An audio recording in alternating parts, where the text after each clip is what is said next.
This is Eric Michael Lloyd with a master's in psychology, uh, neuropsychology concentration. I want to continue reading the remaining pages of the book, Relationship Cure by John M. Gottman, PhD, and Joan DeClaire. I don't know if I said Joan DeClaire the first time, but I'll make sure to this time. Page 6, we left off, bid by bid, how to build better relationships one step at a time. Writer Anne Lamott tells a story of her 10-year-old brother agonizing over a school report he had to write about birds. Frozen by the size and complexity of the task, he turned to his dad for help. She writes, "My father put his arm around my brother's shoulder and said, 'Bird by word, buddy. Just take it bird by bird.'" So, as with our ties to friends, families, and co-workers, complex, fulfilling relationships don't suddenly appear in our lives fully formed. Rather, they develop one encounter at a time.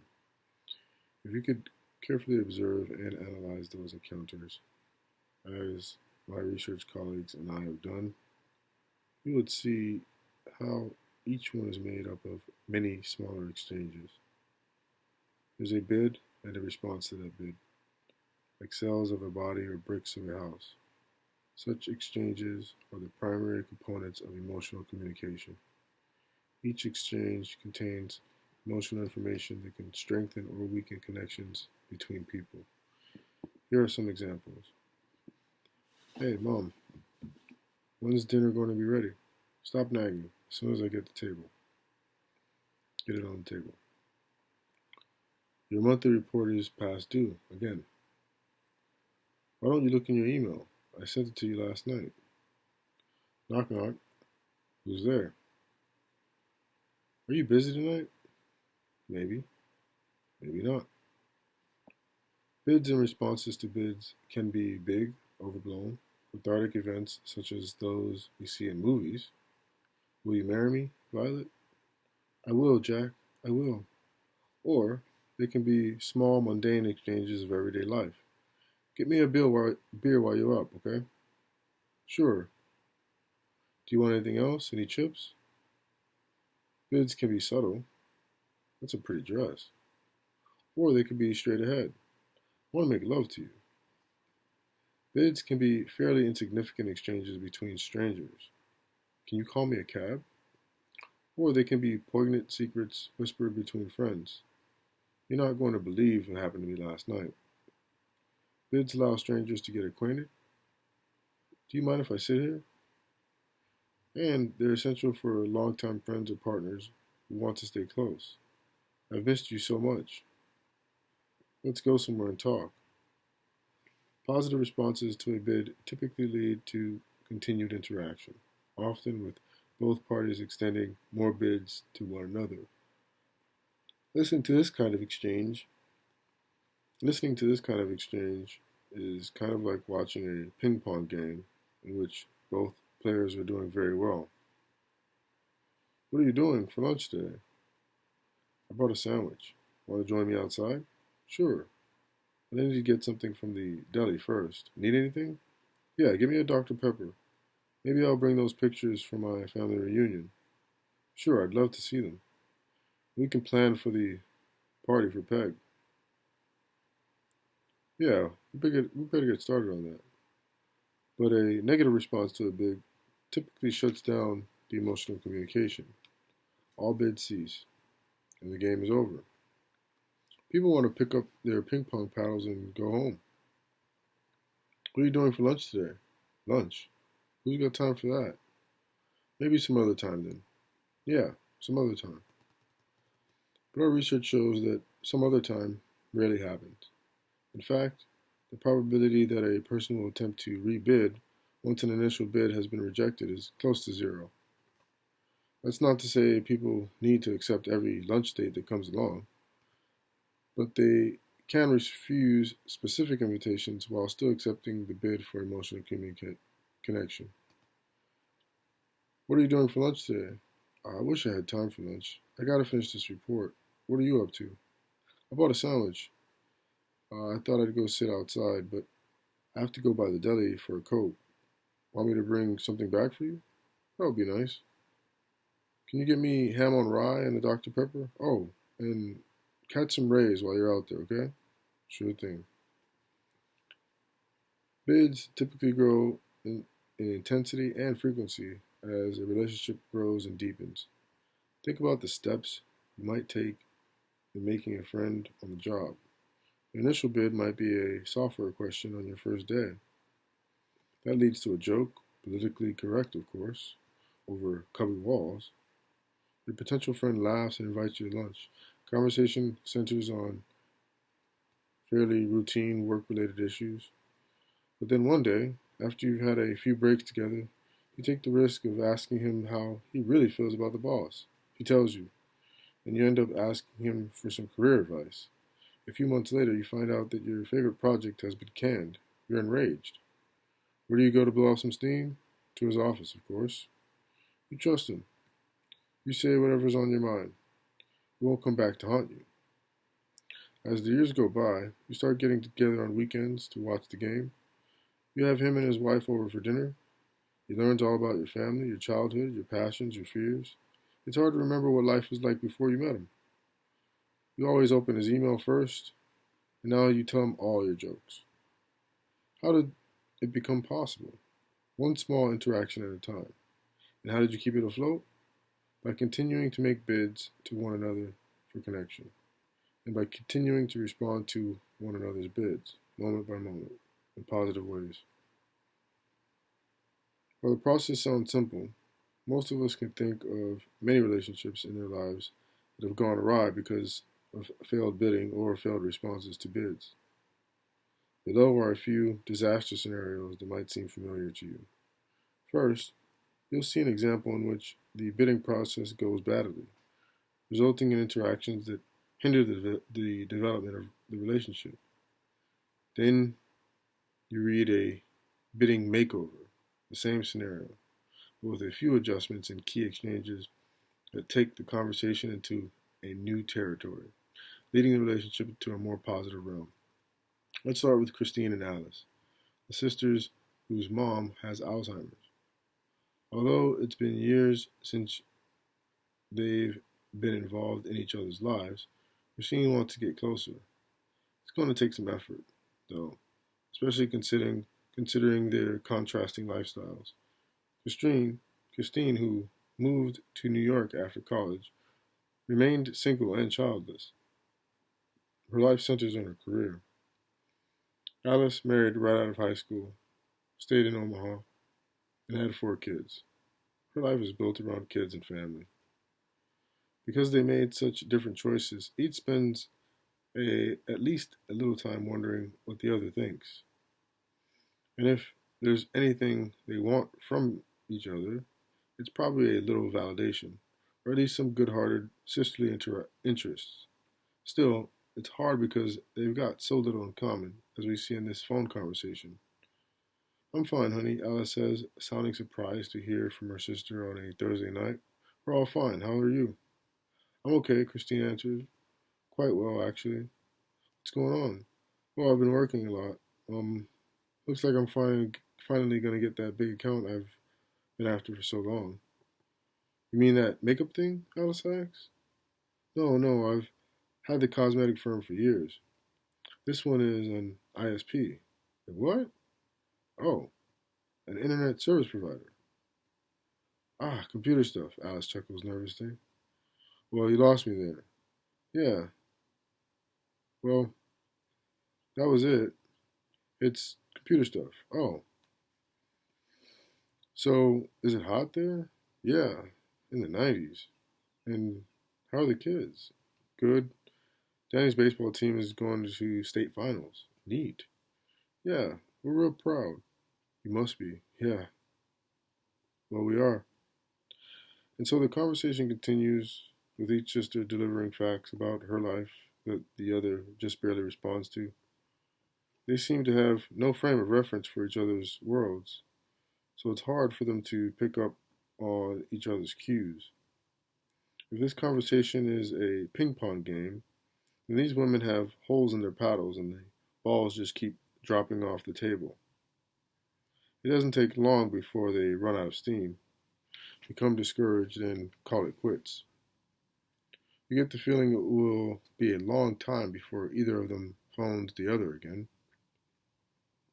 But consider how the conversation can go differently if the women start giving one another a little more information, asking just a few more open ended questions in ways that express interest in the other. Here's a makeover. We'll pick up the conversation where Alice realizes Christina's talking about computer stuff. Yeah, it's computer stuff, says Christine, chuckling herself. There's so much jargon to keep up with. I don't know how you do it. Actually, I feel like I'm always behind the curve. I try to make myself read the technology section in the paper as much as I can, anyway. I imagine it must be the same for you and Larry with the kids. Isn't Danny always asking for something new for his PC? Yeah, it seems like Larry's always ordering him a new computer game or gadget or something. Hey, did I tell you Danny's baseball team made state finals? No, that's great. When is it? At the end of the month. It's in Lincoln. Larry's taking off of work so we can go down there and cheer him on. What a trip. I should send Danny some kind of good luck charm. Maybe a Yankees cap or something. Oh, he'd love that. He still talks about our trip to Yankee Stadium. Feel the difference? The interest in Christine and Alice expressed in one another's lives is a stretch for both at times. But the effort each sister puts forth seems to encourage the other to try also. You get the feeling they you get the feeling they want to be in this conversation and in this relationship. Now, let's take a look at a classic bidding scenario that seems ripe for a disaster. The bid for a mate. Paul is a divorced guy in his late 40s who hasn't dated in several years. In fact, it's been years since he's even asked anybody out because he hates how vulnerable it makes him feel. Besides, he tells himself all the great women are already taken. But then he meets Marley at a friend's birthday bash. She seems fun, attractive, a little shy, maybe, but to his surprise, unattached.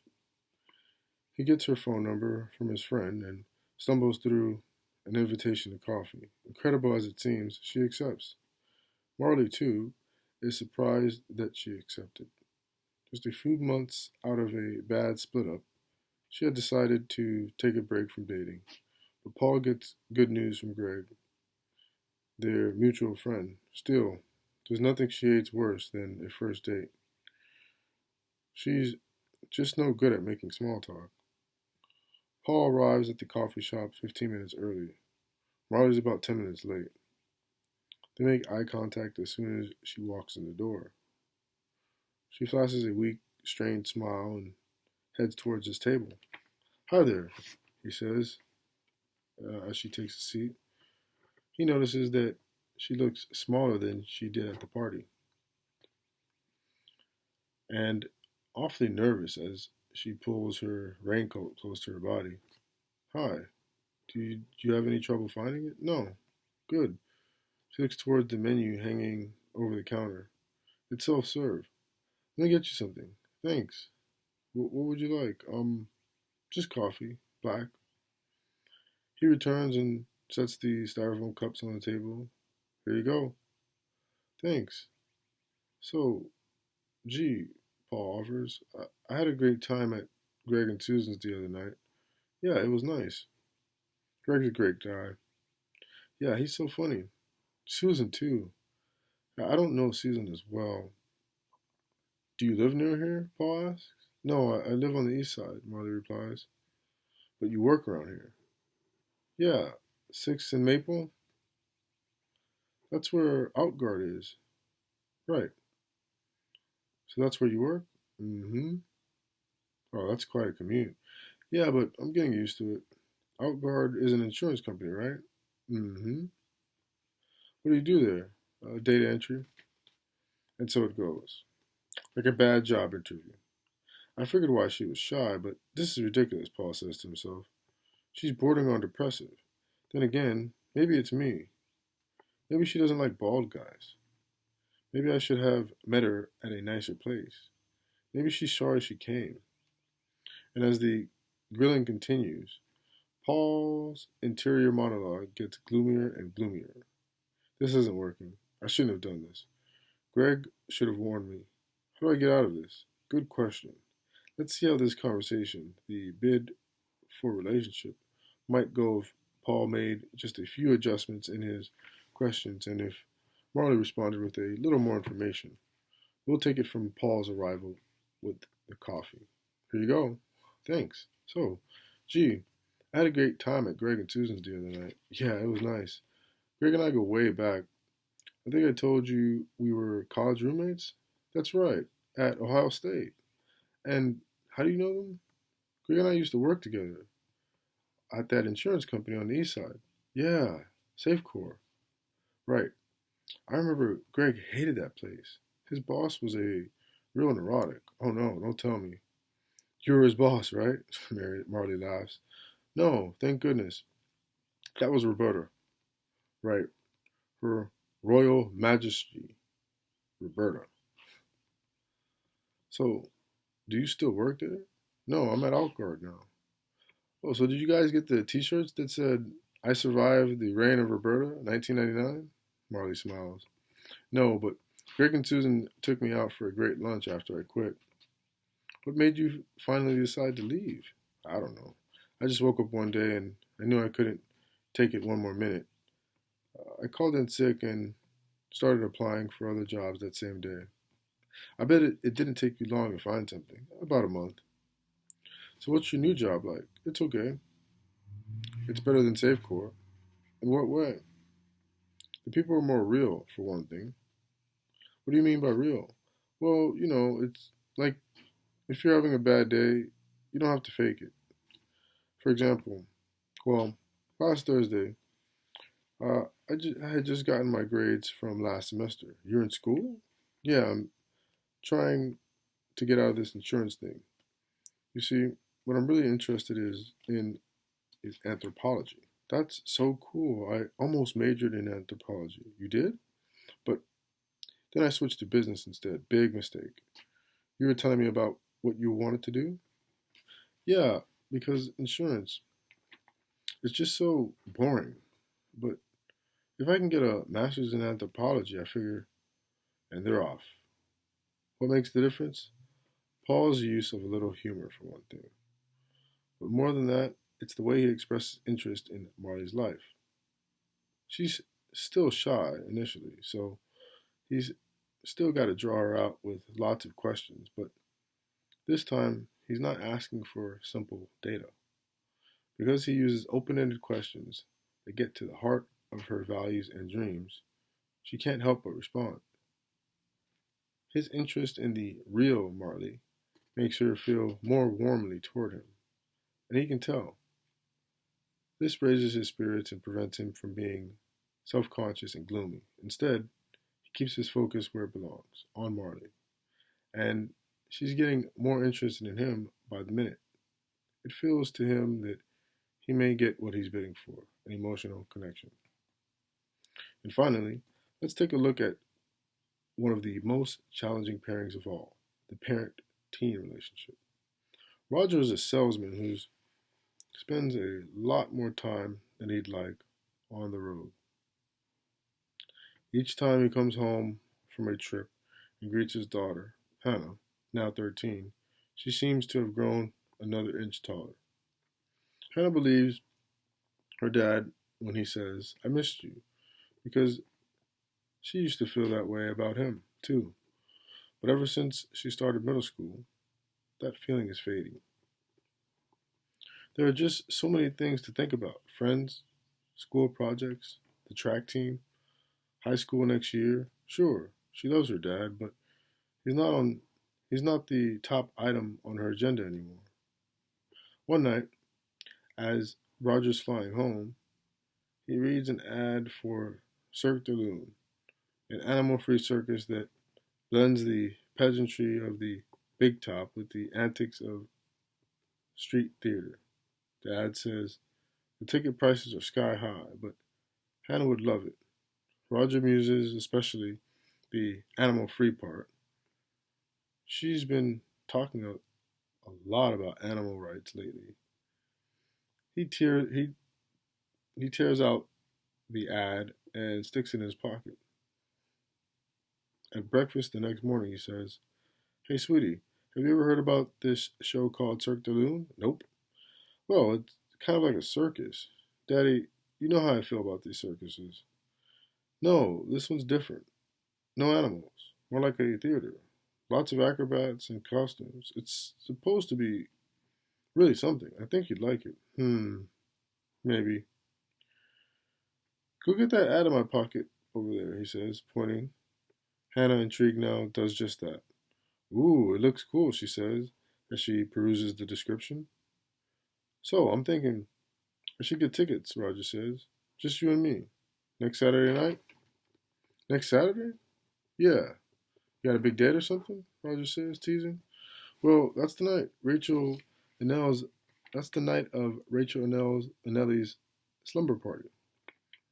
Oh, she probably has a slumber parties all the time, Roger says, good naturedly. Besides, that's the only thing I'm going to be in town while it's here. It's the only night I'm going to be in town while it's here. But I really wanted to go to Rachel's party. Honey, you girls have these parties nearly every weekend. No, we don't. Well, okay. Maybe not every weekend. But I thought this was something special you and I could do together. But I don't want to go that night because your friends are more important. No, it's just that Rachel and Ellie's party. It's just that it's Rachel and Ellie's party, and she's never invited me to one before. And okay, if that's a high priority for you, fine, go. So now I'm in trouble. No, you're not in trouble. I'm just disappointed. That's all. We don't have we don't have all that much time to spend together. And that's supposed to be my fault? No, it's not your fault. It's nobody's fault. Forget it. Forget I mentioned it. Go to your damn slumber party. With that, Roger crumples up the ad and Hannah leaves the breakfast table in tears. Not exactly the scenario Roger had in mind. Could it have gone differently? Let's take a look. Picking up the scene where Hannah tells Roger about Rachel's slumber party. Oh, she probably has the slumber parties all the time, Roger says, good naturedly. Besides, that's the only thing, that's the only night I'm going to be in town while it's here. But I really wanted to go to Rachel's party. Now, whose party is it? Rachel and Ellie. She's this new girl who Dana's always hanging out with.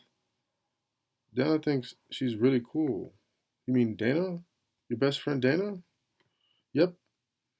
Dana's always spending the night over there. Kelly and Laura, too.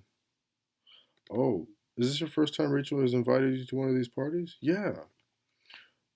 So it feels kind of important to you to go because you really like hanging out with Dana and Kelly and Laura. Yeah, I was feeling like they didn't like me anymore or something. But I think Rachel just doesn't know me that well. I really want to go.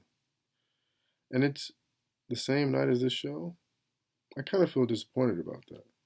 Me too, because the show looks really neat, Daddy. And it's so nice you want to take me.